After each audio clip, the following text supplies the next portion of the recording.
We are recording. Why am I nervous?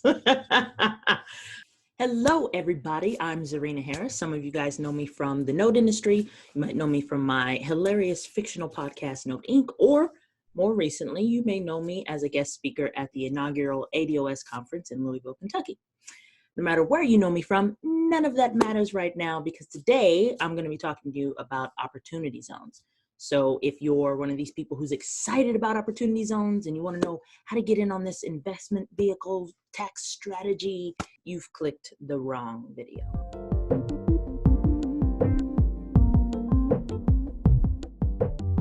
So first things first, what are opportunity zones and how did we get them? I want to paint the picture for you, so let's go and tell a little story. We're going to start our story in Tanzania. Yes, Tanzania. All right, so the year is 2007. Now, Tanzania is home to a host of wild beasts and exotic animals and all these things, and you would do well to take for your life in interacting with these things. But today, in this time, we're going to be talking about an especially dangerous species that was in Tanzania, and it's a billionaire. Not just any billionaire, but a billionaire with an idea. Yes, ladies and gentlemen, we are talking about Sean Parker. That Sean Parker? Yes, that Sean Parker. And yeah, that Sean Parker. So Sean Parker's in Western Tanzania checking out the UN's work on malaria prevention and economic development. And he begins to see that there's all these pockets of poverty all around, these areas. And he says, well, nobody's going to invest, there's not going to be any hope that these places are going to see the economic investment that they deserve to really start showing progress. And then Sean has an epiphany. He realizes, there's places like this back home in DC and San Francisco. So, let's just take a time out and say, thank you, Sean, for realizing you don't have to go halfway across the world to find poor Black people. You've got them right here at home, buddy.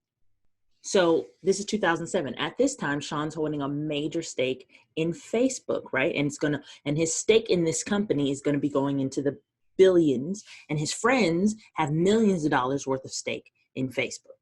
So here's what he's thinking, and I quote, "People were sitting on large capital gains with low basis and huge appreciation. There was all this money sitting on the sidelines. I started thinking, how do we get investors to put money into places where they wouldn't normally invest?" So what's a billionaire to do? Well, step one, you got to go home. Step two, you have to get involved in politics. And step three, you phone a friend because, well, I'm a billionaire. Of course, I know somebody. So who's the person that I call? Mr. Dog Catcher himself, Huggy Man Cory Booker. You hate to see it, but you're not surprised. So they're eating sushi and he's going over this idea about how he's going to use the tax code and blah, blah, blah, blah, blah. Enter stage left, the Economic Innovation Group.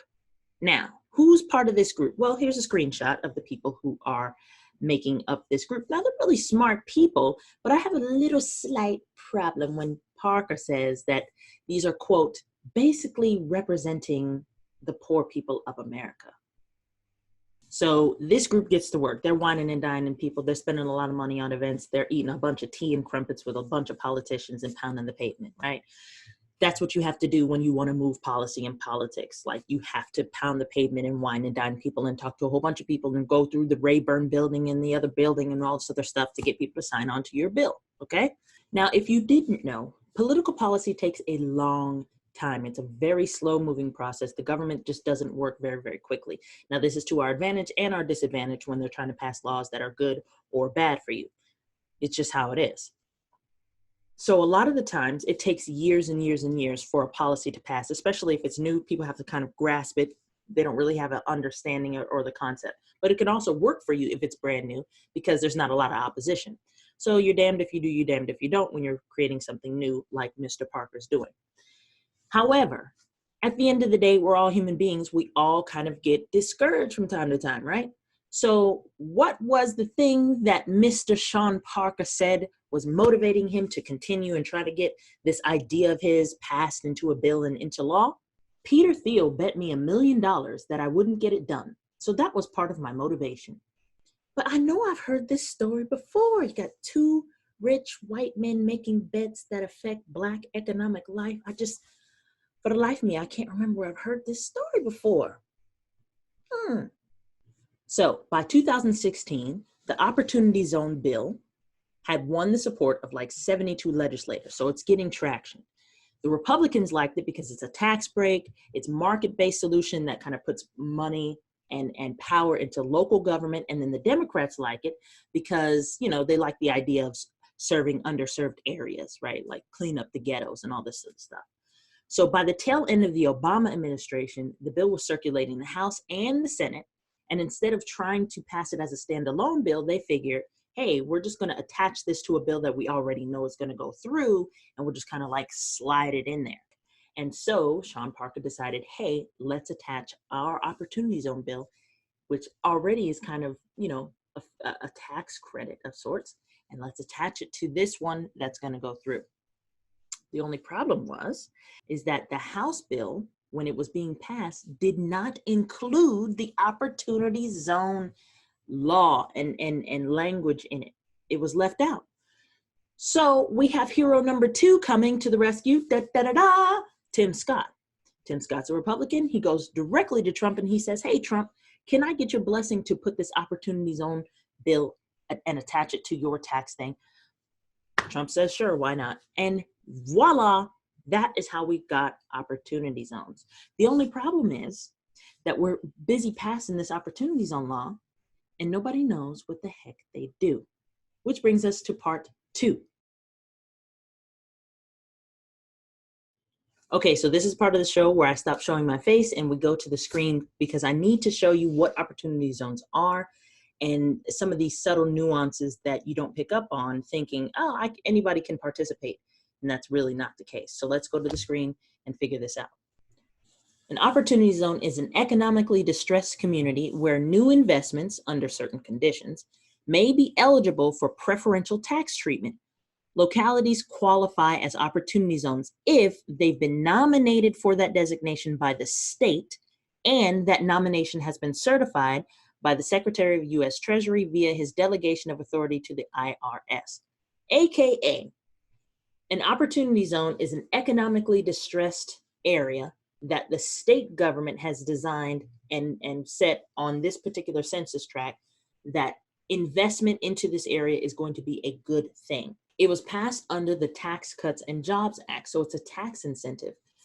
The thing about it is the only money that qualifies to be considered and get the tax break of an Opportunity Zone is a capital gain. The problem is that Black people don't usually have any capital. And if you don't have capital, you don't have a capital gain. Let me explain. Access to capital is one of the major problems that Black people have, and that's why a lot of the businesses and local real estate that are surrounding or attached to Black people does not prosper. And it's because we don't have access to capital. So let's say, for instance, you are wanting to invest in an Opportunity Zone. The problem is that even if you did have the capital, it doesn't qualify because it's not a gain. For instance, if you were to go and you bought a stock that cost $100 and then sometime later that stock is now worth $200 and you cash out, you have $200 in your hand, but only 100 of those dollars actually qualifies as a gain. And that is the only money that can go into a qualified opportunity fund. So if you don't have capital in the beginning, you don't necessarily have a capital gain because you had no capital grow anywhere. So you're locked out 3 ways from Sunday. You don't have the capital, and then if you don't have the capital, you don't have the capital gain. That is the problem with Opportunity Zones. There's absolutely no benefit to the local community itself about what goes where, how much are we included in this, will we see any tangible benefits? Matter of fact, there was a Forbes article, and I wrote it down. There was a Forbes article that listed 3 things as a problem with Opportunity Zones, and I'm gonna read these off. Number 1, investors are disconnected from community and don't include community in development. Number 2, There's no tangible benefit to the community. And number three, the main focus is real estate and not business.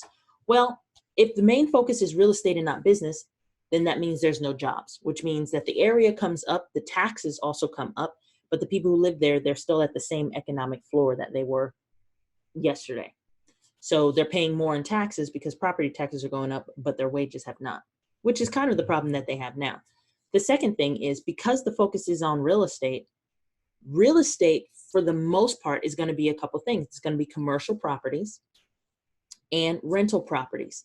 So if you have an area that is economically distressed, the rents there are probably already straining the people who live there, right? They're probably already cost burdened or severely cost burdened renters. Now insert some more capital who wants to see a higher return for their money, and you have rents going up hundreds and hundreds of dollars that they already cannot afford. So what you're looking at here is essentially gentrification on steroids. It's gentrification that's been incentivized by the IRS. That is a major problem, a major problem with this. And there's no regulation. There's no saying how much money can go here, what responsibilities this capital has to the local community. The community has no input whatsoever on what goes on there. It's just problem after problem after problem. And the main thing is that you don't actually have to be a part of that community or live in that community in order for you to benefit. So it's very one-sided to the investor on this, and a very specific investor, because not every investor can take part of it. You have to have a capital gain, and that gain has to be enough money in order to invest. So it's almost going to like the super rich people, or people who have a lot of stock and want to cash out of it. Now, I read that on the Forbes article because that's exactly what I said when I called up a friend of mine on Capitol Hill, and I said, what do you know about these opportunity zones? And I called him like in March of this year in 2019. And we had an hour-long conversation, at the end of which he said, Zarina, you've had a lot of good ideas this morning. I think we should put together a task force. So I said, okay, go ahead and do that. He was like, you're going to be the head of it. I was like, no. I don't know anything about this. I'm just talking. And he said, it's fine. I will get my friends to come on. I will use my resources, but I want you to be the spearhead of this so that we can get your ideas into a bill. And I was like, okay. So that's exactly what he did. He went and got his friends. We kind of drafted. I put my ideas. I emailed them to him. I said, here's what I think should happen for opportunity zones. He put it all together, and out pops this draft. And he said, look over this draft. Tell me what you think. Get your friends to have some input on it. And we're going to see if we can make this into a bill. So long story short, I gave my input. I gave it to a couple friends of mine. And we got Hank Johnson out of Georgia to actually sponsor the bill. So he's the face of this bill, and it was just passed a couple weeks ago. And a co-sponsor on it is Bobby Rush out of Chicago. So we have two, one co-sponsor and one sponsor of this bill.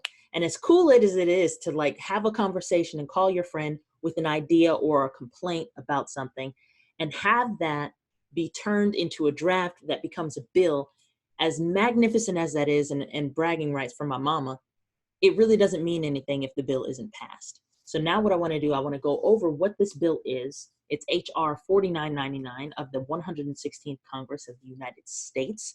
And I'm going to go over it. It's called the Opportunity Zone Fairness and Inclusion Act. And there's three main goals behind this bill. Let's go over it. Okay, here we are at our bill, and this is HR 4999. It's so new, it's not even up on the language isn't up on the website, so I asked my friend to send me what he submitted to be the bill. So this is, as far as I know, the final version, and there were some changes that me and my friends made to it, so some of this is even new to me. But it's not a long bill. It's only 5 pages long, and as you can see as we go through it, most of it is like double spaced, and it's written sort of in plain language. But one of the things I want to get into before we dive deep is one of the questions that I had for my friend was, how come we can't specifically say certain things? We can't specifically say black people get this or black people get that. And he raised a very interesting thing to me. He said, well, over the years, when it comes to legislation, when it comes to policy, Black people were essentially erased into words like minority or economically distressed or things like that. And so if you want to write something that you know essentially is for Black people, you have to use that language because you can't specifically say Black.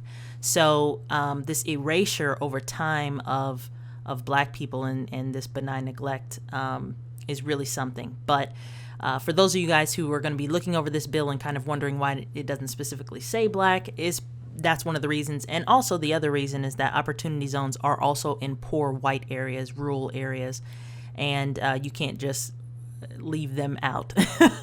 So this is HR 4999, and this is the draft that was submitted and became a bill. So I don't want to go over this in too much detail, even though it's not very, very long.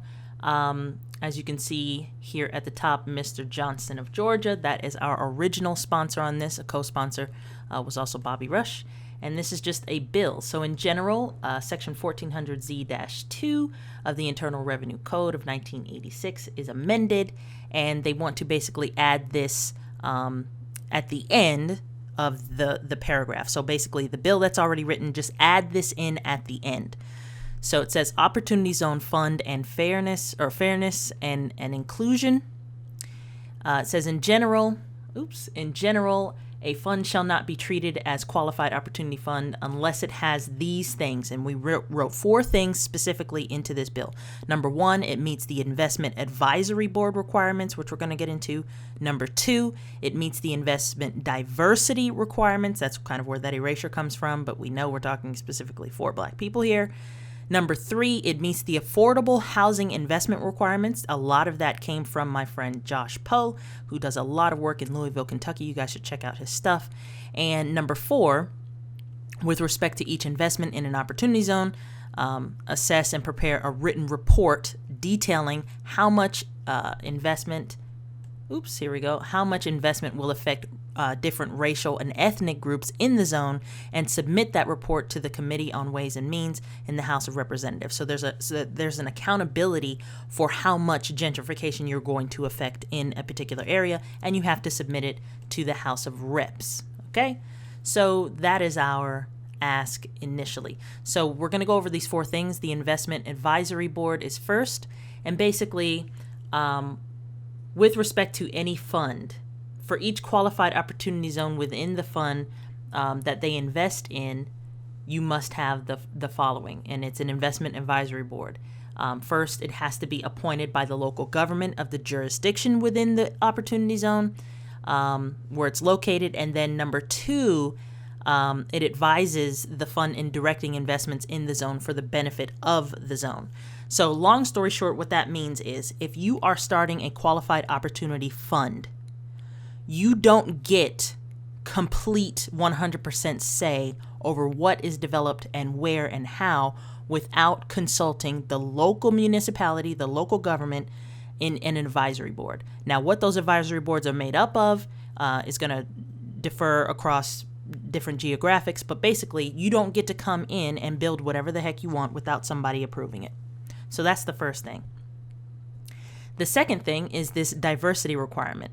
So this is also required, and it's saying at least 30% of the fund's qualified opportunity zone property is qualified opportunity zone property with respect to an opportunity zone within a county, local jurisdiction, or the population of which is 200,000 or less. Let me slow that down. Basically, because we know a lot of this opportunity zone investment is going to be in real estate, we don't only want all of the investment going to high metropolitan areas because they're already going to have a lot of investment. So 30% of the fund, like let's say this is a $100 million fund, $30 million has to go to a county or a local jurisdiction where they have a population of 200,000 people or less. So we kind of put it into small towns, more isolated areas where poor people might live and won't see any kind of investment because, quote unquote, nobody wants to be there. This is a requirement that 30% of your fund has to go to those kind of places. The second requirement is that at least 50% of the fund's interests go to partnerships and stock of corporations. So this actually says half of the money that you're putting into an opportunity zone, half of it goes to real estate and half of it goes to business. You either buy stocks in a local corporation or a local company that's there, or you form some sort of partnership with a business that is in that opportunity zone. So small business concerns, specifically, it has to be a woman-owned business, okay? Or it has to be, and here's where the politics and erasure kind of come from for Black people. But basically, it has to be a small business that is owned and controlled by socially and economically disadvantaged individuals. So that is where you have this inclusion, meaning 50% of your fund's money has to go towards my business, and I am a socially and economically distressed person, meaning I'm Black and, I qualify for that. Or I'm a woman and I'm Black and I qualify for that. So that's where that comes from. And then part 3 of that is that at least 40% of the fund's qualified opportunity zone property consists of stock in corporations, interest, things like that, or property, the value of each which does not exceed $20 million. Now, what does that mean? That means you can't come in here and build a $200 million high-rise condo with all of your opportunity zone money. You have to designate 40% of the property that you're going to build to things that are $20 million and under, meaning they're going to be smaller apartments, they're going to be condos that are quote-unquote affordable, just smaller properties that are be developed so that it doesn't have this influx of luxury buildings coming into the area. This could also be, small retail shops that get built, a mixed use, which is probably more preferential, where you have, maybe you guys have seen it, where it's like shops on the bottom, like maybe a Target and a Starbucks and whatever, but then they have 3 or 4 floors above that of condos. That type of unit might be something that you see, depending on how big it is, that's under $20 million. And then the stocks in corporations, and interest in partnerships and things like that on details for that. So this is where sort of the inclusion comes in. You can't just come in here, do whatever you want. We're going to tell you where and how you can build based on this advisory board, and then also you have to put some of your money towards local businesses, and that's where a capital infusion into these areas is going to come from. Third is the affordable housing investment requirements. So not every person is going to be able to afford to buy some of these units or some of these houses that get developed. Some people, they're just not economically feasible like that.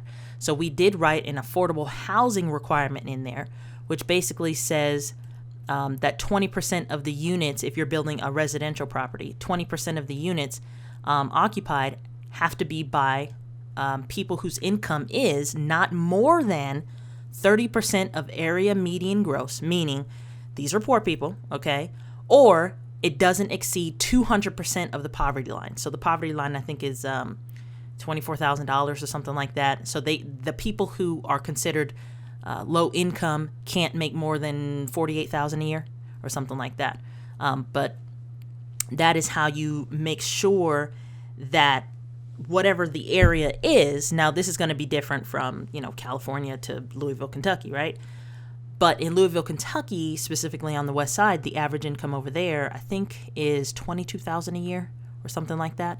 And so not only are they in that 30% of area median gross and below that, but they also, there's no way that they've exceeded 200% of the poverty line. So those people who make $22,000 a year would be qualified as a low income person who could live in some of these new units or new condos or apartments or whatever that this opportunity fund has built. And then finally, you have what's called an investment measurement. And basically that basically says that the opportunity zone property is held by a fund, shall be determined, with similar rules of paragraph 1, which we kind of already went over. And then failure to meet this is going to result in you being disqualified. So that part is kind of cut off because I'm at the end of the page. But that essentially is what is in my bill. It's trying to first include people in the process by saying and giving them the power to determine which investments go where.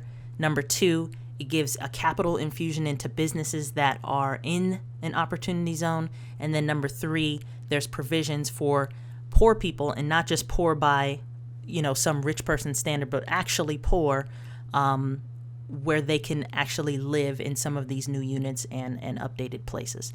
So this goes across the board, but as you well know, opportunity zones mainly affect black areas because of redlining and predatory lending and things like that.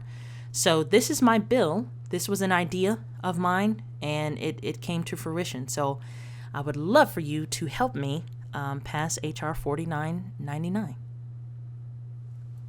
So never in a million years did I think that I would be having an idea that gets turned into a bill, but it happened. And that just kind of shows me being a regular person. I'm not a politician. I've been on Capitol Hill a few times, but that's pretty much it. I'm a regular gal, and I just happen to advocate for my people. And so here we are. I have a bill, and I'm asking you to help me get it passed. I'm asking you to call up your local congressman, ask them to co-sponsor this bill. I'll be giving out updates as much as I can on who's on it, because we started off with 2 and now we're up to 26 different co-sponsors on this bill. So it's quickly moving. But because opportunity zones are set to launch January 1st, 2020, along with your phone call, you also need to ask that there's a postponement for 1 year on opportunity zone implementation. And so we can have enough time to get enough co-sponsors on this bill and the other 2 bills that are related to opportunity zones, and really get this thing passed so that it doesn't devastate Black communities and poor communities across this nation. So that is my ask. I thank you for watching. I don't know how many of these YouTube things I'll be doing in the future. We'll see. But for right now, this is very important to me. And I thank you in advance for your help. Bye.